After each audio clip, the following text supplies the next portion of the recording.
BC Hockey has mandated that all BC minor hockey associations must give this mandatory presentation to all parents and coaches before October 15th.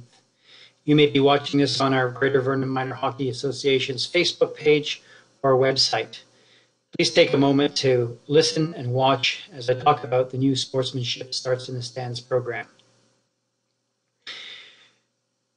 Today we are addressing the issue of sportsmanship and the fact that good sportsmanship starts with the parents and the caregivers of our young players. As the Greater Vernon Minor Hockey Director of Risk Management, this issue falls under my portfolio, as well as I oversee all of the Hockey Canada safety person volunteers, and I continue to update the risk management page with the latest information on hockey-related injuries, equipment, and keeping track of our players' injury reports.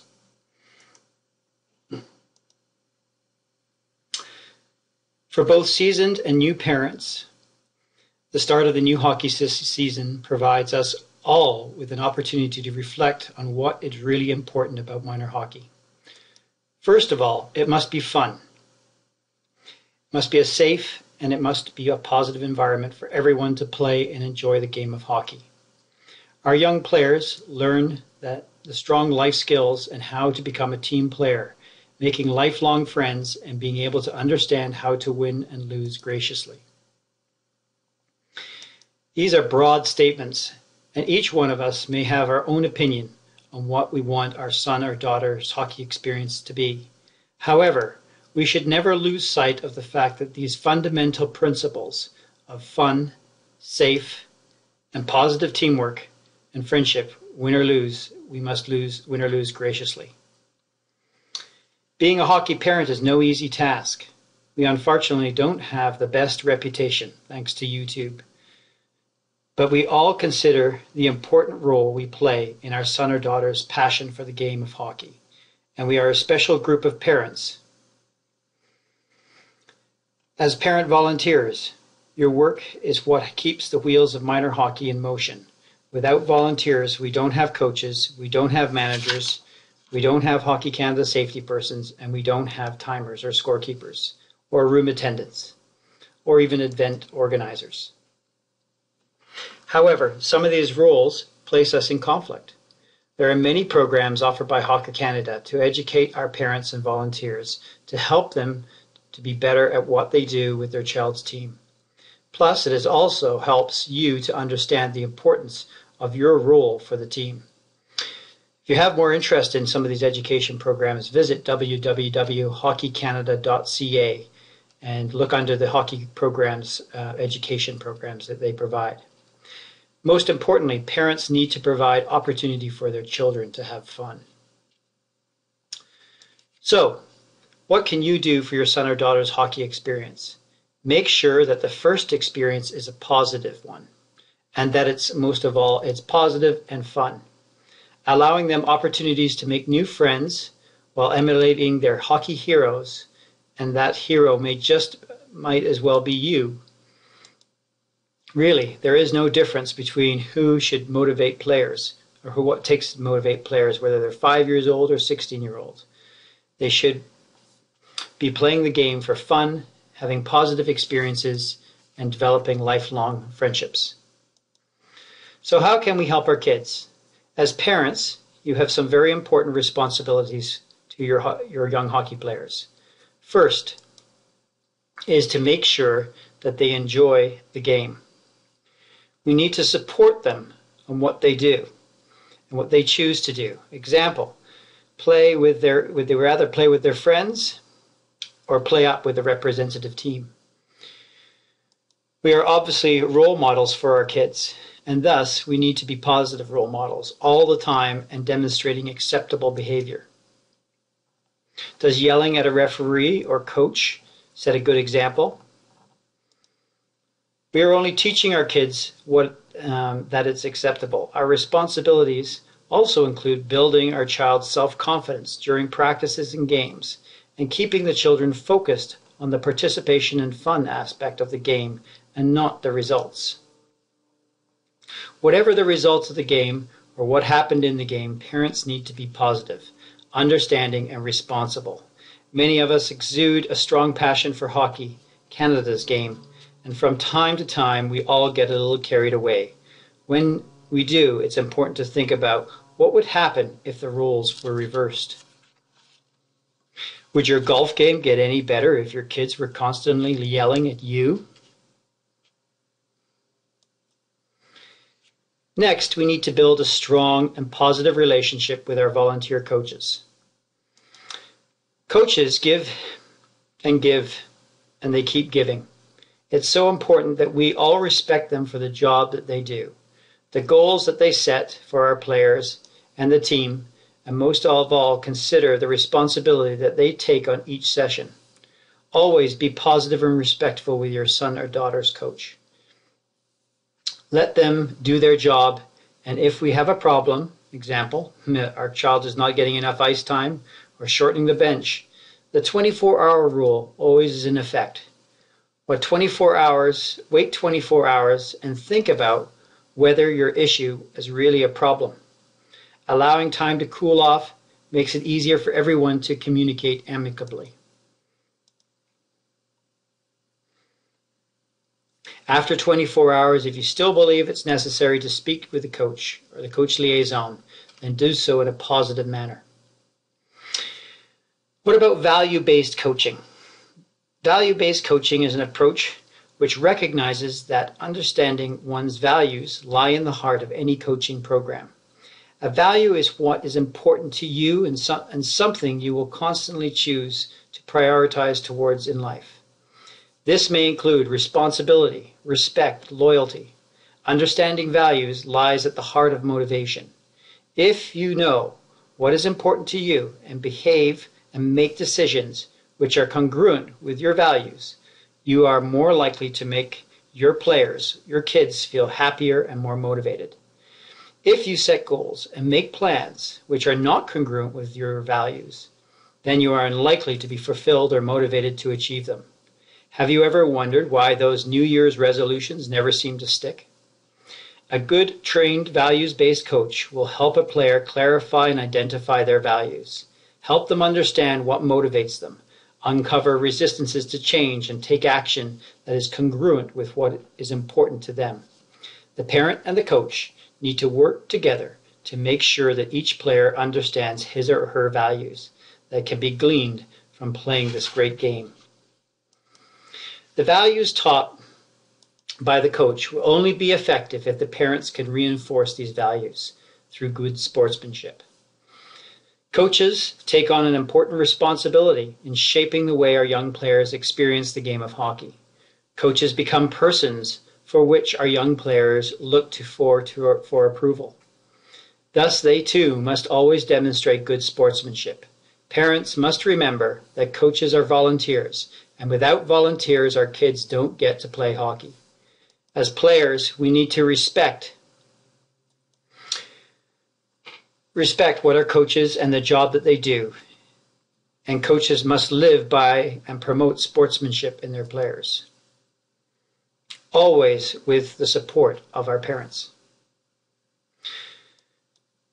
Remember, pressure doesn't always help us get the job done. Need I say more?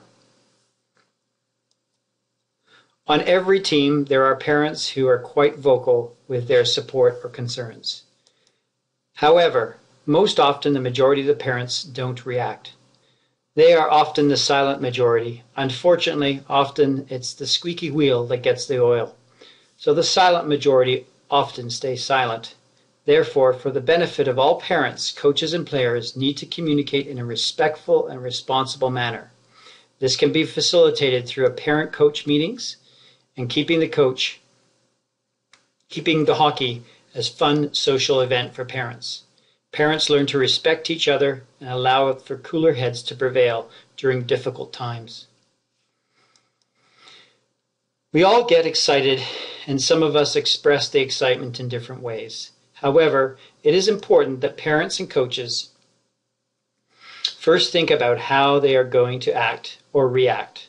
Remember, we have to set the model of behavior for our kids, and we need to police those who might or would act in an unacceptable behavior or manner. For example, a few beers in the arena parking lot after the game does not send the right message to our players. And the consumption of alcohol in arenas or parking lots leased by minor hockey is totally unacceptable behavior. Remember, these are impressionable kids, so what message does having a few beers with the parents and then driving home after the game send to our kids?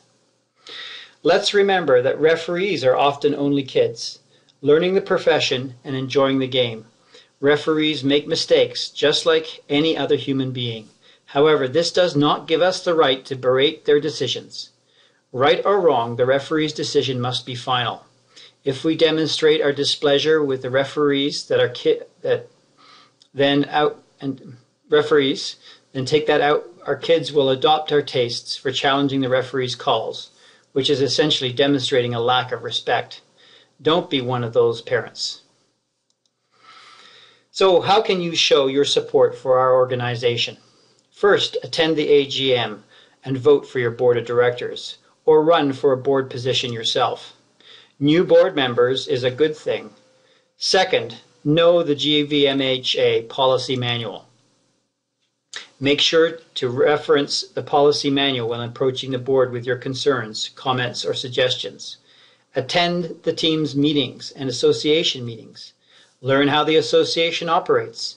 Better yet, volunteer your time to become a board member and help to make minor hockey a better place for your kids to learn the great game.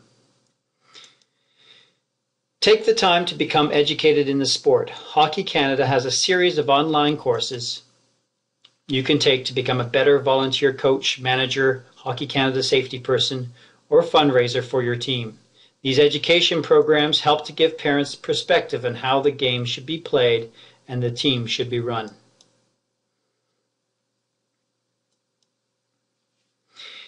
If you can take anything away from this presentation, it would be exactly what the cartoon suggests.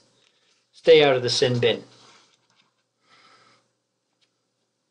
So what does the Greater Vernon Minor Hockey Association and Hockey Canada expect from you as a parent? The policy for Greater Vernon Minor Hockey Association is to, 1. First, focus on the kids having fun, a positive experience in minor hockey.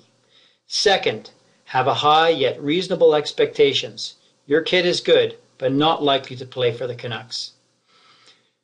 Promote the balance between life and hockey. Parents must always exude a positive and responsible behavior. And finally, treat everyone, players, coaches, referees, officials, and other parents, with respect.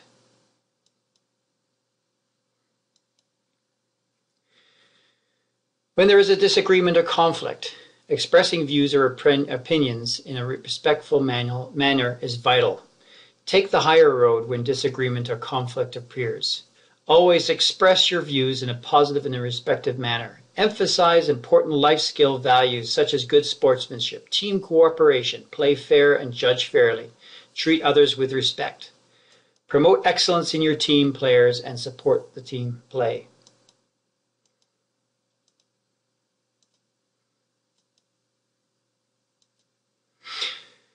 The goal of Greater Vernon Minor Hockey Association is simply to foster sportsmanship and good citizenship in our players, our coaches, our officials, and parents. To ensure that everyone follows the rules, we have players, coaches, officials, and parents complete the Code of Conduct form. These will be completed at our presentation, the sportsmanship presentation, as well as all teams will have forms to complete, be given out by their team managers, and must be all completed before the beginning of the season.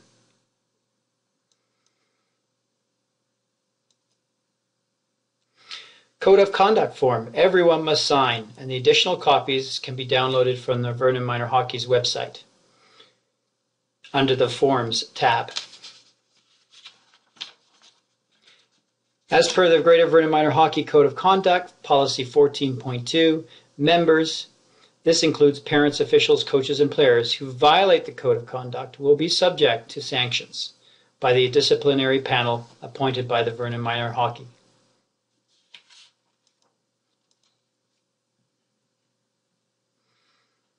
Sanctions may include, depending on the circumstances, anything from verbal warning, written warnings, suspensions, expulsions, or combination of both suspension and expulsion. And in some situations, a performance bond, a levied fee, may be required until the disciplinary process is completed.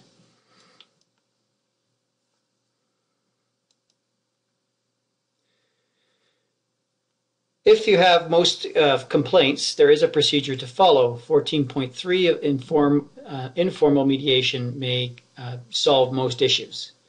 Most complaints can be dealt with informally. The Greater Vernon Minor Hockey Association suggests that players, parents, and coaches and officials first wait 24 hours, cooling off period. If the complaint is still deemed worthy, then the parent, player, or coach are encouraged to talk amicably to each other and try to solve the problem informally. However, if this does not work, then the formal complaint can be filed in writing to the Greater Vernon Minor Hockey Association to the second vice president using the Code of Conduct complaint form found in the Greater Vernon Minor Hockey's website under the Forms tab. Upon receipt of this form, the second vice president will form a committee of non-biased members to review and respond to the complaint. The Greater Vernon Minor Hockey Association understands that not all complaints can be addressed informally. Thus, we have the formal complaint process, as per our policy manual. Take some time to familiarize yourself with the policy manual that can be found on our website under the Information tab within the Policies and Procedures section. Remember, all of us must abide by good sportsmanship if hockey is continued to thrive. Thank you very much for listening today. I'm Gareth Jones, your Director of Risk Management for Vernon Minor Hockey. I hope this information session on sportsmanship starts in the stands has been helpful and makes you think about twice before we get too excited about things that are going on in our hockey game and try to preserve the good nature of Canada's game, the game of hockey. Thank you.